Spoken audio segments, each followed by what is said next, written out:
C'était au deuxième round ou au premier round vous avez fait un match? Avoue un red flag que tu assumes totalement. Je suis rentrée un peu par effraction chez mon ex. T'as fait des rencontres et tout? Oui. Quel est ton plus gros turn off? Hello les amis, bienvenue sur cette toute première vidéo du podcast Entre Meufs. Je suis tellement excitée de faire ça aujourd'hui avec vous. On va faire un énorme événement. On va faire donc ça en 2 parties et je vous laisse me suivre. On va montrer la première partie qui sera le speed dating running dans les arènes de l'amour. On va avoir 50 femmes et 50 hommes qui vont se confronter et à un moment je vais crier Let's go! Et les gens, attendez je vais le faire, vont courir comme ça là. Le concept c'est de trouver votre crush et de potentiellement créer des matchs. On est là pour essayer de trouver l'amour. Ils pourront ensuite partir faire des super activités qui sont proposées par La Plantation. La Plantation c'est une ferme urbaine qui est dans le 18e arrondissement de Paris. Le premier atelier ce sera manger des micro-pousses et se dire je crois que c'est une micro-pousse de courgettes ou de carottes. Voilà, l'idée c'est de faire un petit moment un peu intime. Juste à côté de ça, ce sera plutôt de la plantation, c'est-à-dire que les gens ils vont apprendre à rempoter une petite plante aromatique et ils vont ensuite pouvoir partir avec leur petite plante en amoureux. La qualité de la plante et sa durée de vie sera à l'image du couple.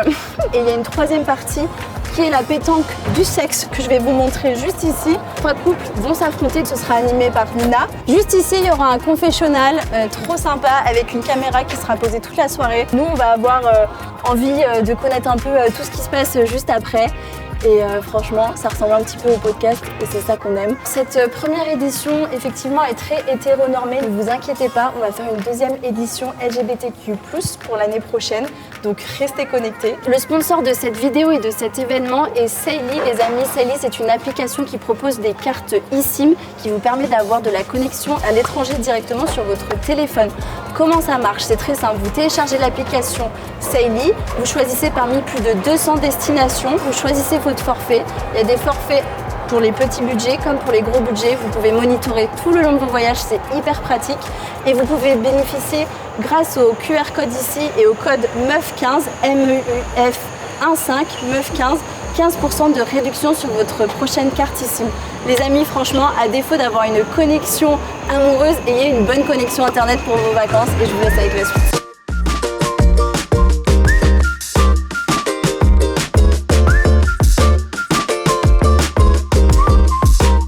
Il va y avoir 50 hommes et 50 femmes qui vont se confronter. On va courir, je cours après l'amour, je cours après plein de choses. Mais, tu vois, mon expérience running, tu vois, se résume à pas d'expérience running.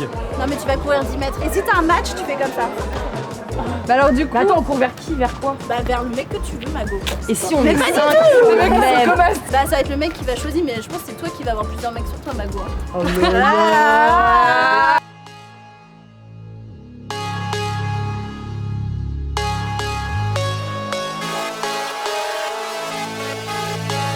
Alors les amis, vous êtes actuellement dans les arènes de l'amour. Vous trouvez à ma gauche, je pense 25 meufs à peu près. Et là, il doit y avoir au moins 40 mecs. Chaque round va durer 50 secondes. Dans ces 50 secondes, va y avoir 20 secondes où on va lancer une musique classique. Ça va être tout doux, comme ça. Profitez de ce moment-là pour checker les mecs et les meufs en face.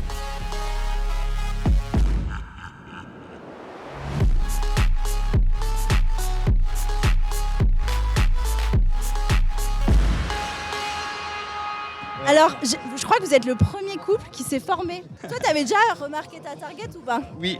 De loin. Ouais, de loin, ouais. Toi aussi? Moi aussi. J'ai hésité après quand t'es en face, tu dis, tu fais des pronostics et tout, tu te dis ça, là ça va courir à droite, là ça va courir à gauche, là ça te regarde pendant 5 minutes donc c'est bon. T'avais un peu peur ou pas que ça matche pas ou pas? Pendant 3 secondes, j'ai pensé que ça allait pas matcher parce qu'il a fait genre, il m'a mis une feinte. C'était un moment très intense quand même de se courir dessus. Moi aussi j'ai couru mais bon, enfin aux yeux des gens ça veut dire marche rapide quoi. Moi je suis un peu timide quand même quand je connais pas. Il y a des regards qui trompent pas.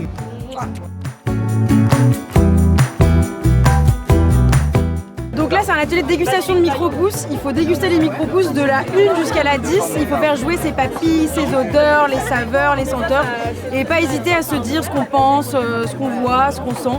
Allez, bon rapprochement!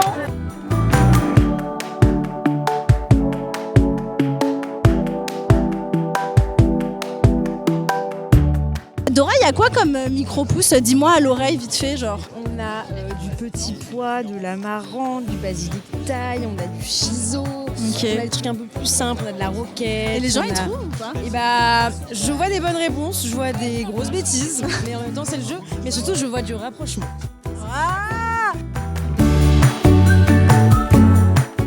C'est quoi votre plus gros green flag? Je ne te connais pas, mais en green flag, je dirais que on peut avoir confiance en toi. Ça a l'air d'être la copine où, si on va vomir, tu vas tenir les cheveux. Alors, normalement, c'est Cam qui me tient les cheveux quand je vomis. Je pense qu'en fait, mon green flag, c'est simplement le fait que je suis un grand fan du podcast Hot Girls Only, les mecs qui se trompent. Avoue un red flag que tu assumes totalement. Alors franchement, j'étais hyper contre la jalousie pendant très longtemps, mais je pense qu'aujourd'hui je suis un peu jaloux. Mon red flag, c'est qu'à tout moment ça part. C'est même plutôt un green flag, ça, je trouve. Quelle est la plus grosse bêtise que toi ou un ou une amie ayez faite par amour? Je suis rentrée un peu par effraction chez mon ex. Enfin, pas vraiment par effraction, mais en fait j'ai attendu pendant longtemps en bas de chez lui parce qu'on s'était embrouillé et je voulais absolument lui parler. Et en fait sa mère est arrivée avant lui et j'ai fait croire à sa mère que je voulais lui faire une surprise et du coup elle m'a accueillie chez elle.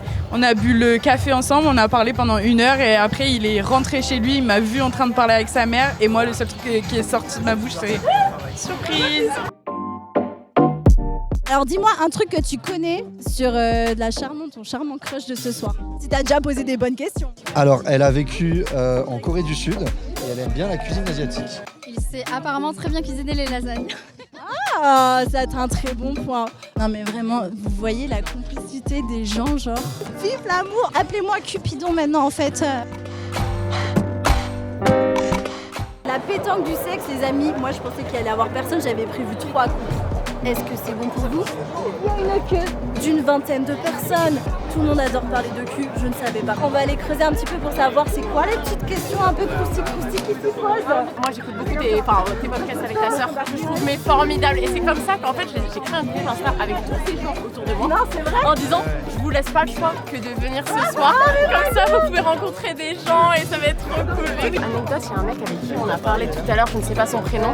Et il arrivait en disant qu'il avait jamais eu d'amourette, qu'il cherchait quelqu'un. Et je l'ai vu matcher avec une fille. Invitez-moi tous au mariage. Ok, si tu partais sur une île déserte, quelles sont les 3 choses que tu prendrais? Oui. Efficace. Attends, vous allez dire quoi? Moi? Oui, toi? Oui, pour prendre moi. Oh, putain, t'es Alors on sent qu'ils veulent aborder des sujets. C'est quoi le premier truc que tu t'es dit quand t'as vu, comment tu t'appelles? Léa. Quand t'as vu Léa, genre en un mot. Je me suis dit que c'était une excellente sprinteuse. Ah.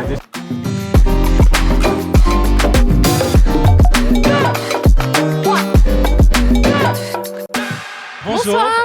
Non, bonsoir. On est ici avec Cassandre.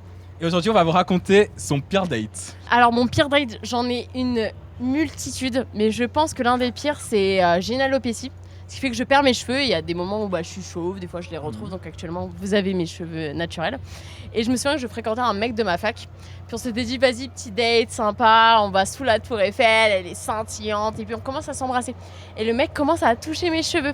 Et en fait c'était une perruque de mauvaise qualité, donc en effet les cheveux rêches, pas très agréables. Et puis je lui avais jamais raconté ma maladie. Et moi je me dis à un moment donné faut lâcher le bout, tu vois, le poulet et compagnie. Et le gars commence à toucher, il me dit ah ouais, qualité bizarre et tout.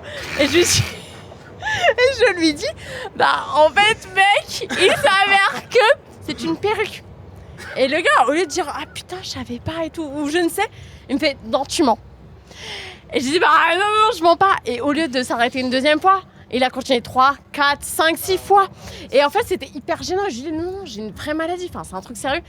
Et il me dit non, je te crois pas. Il a commencé à tirer ma perruque en lieu public. Et je vous jure, moi j'étais. Je l'ai regardé, je fais tu arraches tout de suite. Les amis, on se retrouve milieu de soirée parce qu'une star doit nous raconter une dinguerie. On se connaît pas. On se connaît il y a 5 minutes. Ok, comment j'ai découvert que mon ex préparait son mariage en Thaïlande avec une Thaïlandaise. Sommes avec Waouh. Un jour comme ça, il m'a dit oui, je vais faire un voyage en Thaïlande avec un pote et tout. Et moi, j'étais pas à l'aise parce qu'à l'époque, J'avais entendu dire que oui, les Français partaient en Thaïlande, c'était pas pour les bonnes choses. Et au bout de 2-3 jours, je l'appelle. Et il me dit ouais, pourquoi tu m'appelles? Bah je t'appelle parce que je sais pas, voilà, je prends tes nouvelles. Bah voilà, je comprends pas. Ouais non mais en fait je suis à l'autre bout de la terre, j'ai besoin vraiment que tu me laisses respirer, donc m'appelle plus. Laisser respirer. Donc du coup pendant 3 semaines je devais pas lui parler ni envoyer de message. Et comment j'ai découvert ça? Bah j'ai piraté son compte Facebook. Franchement le mot de passe il était tellement simple, c'était son surnom et 94. Voilà. Et j'ai dit waouh dingue. Je me suis accaparée de tous ses comptes. Et du coup il y avait des conversations avec des prostituées, je te rejoins à tel machin, etc. En plus il avait un anglais mais dégueulasse. Ça faisait 1 an et demi. Quand j'ai découvert la conversation où il préparait le mariage, oui, on va voir ta famille. Il lui avait même demandé un test du VIH. Elle l'a fait et tout machin, etc. Et arrivé en France, il m'a supplié en fait de lui redonner en fait accès à sa Xbox et tout parce qu'il avait plus du tout accès. Les priorités, le sens, s'il te plaît. Je m'en fous de toi, mais donne-moi la Xbox. Exactement. Mais les hommes, et là, c'est ça. On enchaîne.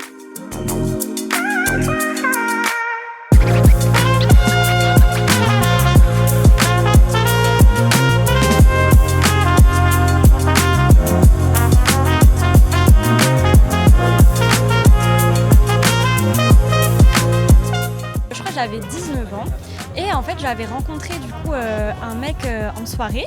J'avais pas eu beaucoup d'expérience de date dans ma vie. Du coup j'étais vraiment mais genre super stressée. Il m'invite à aller boire un verre et tout, encore une fois hihi haha, tout se passe bien. Et du coup après il me dit viens et tout, on va Carrefour et tout, on va acheter de quoi se faire à manger, comme ça après on fait un repas chez moi. Pas de carbo. Voilà. Du coup pour faire des bonnes pâtes carbonara, qu'est-ce qu'il faut aussi? Et ben il fallait ajouter du vin. On arrive chez lui, nana et tout, je stresse. Mais je stresse en mode démesuré. Et du coup, il fait les pâtes carbonara. Et je m'encule à la bouteille de vin qui était pour les pâtes carbonara. Chaque fois qu'il tournait les pâtes, je prenais hop, au goulot la bouteille de vin. Il chope la bouteille de vin pour mettre du coup dans les pâtes. Il n'y avait plus de vin. Il me regarde, il me dit t'as jeté le vin à la poubelle? Et je me mets à dégueuler dans ses toilettes et tout, vraiment genre en mode le mec finit par me tenir les cheveux. Moi c'est le premier date. C'est le premier date. Honteuse comme pas possible, je regarde le vomi sur le côté de la lèvre en mode je suis vraiment désolée et tout. Il me fait t'inquiète pas, t'es très belle comme ça. J'étais en mode ok, on va se coucher. Et du coup, genre, je me réveille un peu vers 4h en me disant putain, j'ai quand même mal au ventre et tout. Et là, j'entends une petite voix susurrée dans mon cou qui me dit du coup, tu veux être ma copine? Damn. Oui, je veux être ta copine, bien sûr, bien sûr. Tu lui as dit oui. Et je lui ai dit oui. Tu lui as dit oui. Je lui ai dit. Et du coup, le lendemain, on s'est dit bon bah bisous, ciao. Je suis rentrée chez moi, je me suis dit mais attends, je suis en couple là. Les amis, ceci est un clap de fin, juste, mais je vous aime tellement. Nous aussi on t'aime. Écoutez, le speedrunning a super bien marché. En vrai, je pensais pas autant. Il y a 12 couples qui se sont formés donc sur 60 personnes présentes. Il y a des gens qui sont repartis en couple. Donc en tout cas, après le speedrunning, 12 couples qui sont partis faire leur activité. Il y a des gens qui se sont rencontrés, les gars. Je me sens comme Cupidon. Enfin, je sais pas. Mais j'adore. Donc je suis hyper contente de cette première édition. Et je suis tellement heureuse de l'avoir fait. Merci les filles. Genre vraiment. Et je voudrais juste que chacune on raconte un petit potin de la soirée, une petite anecdote mais rapide, ok? Il y a un petit couple archi cute, ils se sont courus dessus donc pendant le speedrunning. Ok. Et là je les ai vus repartir, j'étais à l'accueil à la fin pour faire rentrer les gens qui venaient qu'à la soirée. Et je les ai vus partir et je leur ai dit ah c'est une fin de soirée etc. Ils m'ont dit oui. Bon là on va aller chercher quelque chose à manger puis après on verra. Et juste j'ai trouvé que la vibe était incroyable, les gens sont trop sympas. Les gens sont vraiment une ouverture, hyper sympa de parler avec eux. Bravo pour ce premier event, j'espère que ce sera pas le dernier. J'espère que ce sera le premier d'une longue série. Voilà, j'espère aussi. Tu le mérites. C'était trop bien, l'event était incroyable, on a rencontré plein de gens. tous de bonne humeur, de bonne ambiance, c'était trop sympa. Le speedrunning était archi sympa, archi drôle à regarder. Je tiens à dire un autre truc aussi, c'est qu'il y a plein de gens qui sont repartis avec genre en mode best friends, qui ont aussi rencontré juste des meufs ou des potes genre. Ils ont fait des potes, ouais, c'est bien. Aussi. Je vous propose qu'on fasse un petit clap de fin et des gros bisous. Bisous.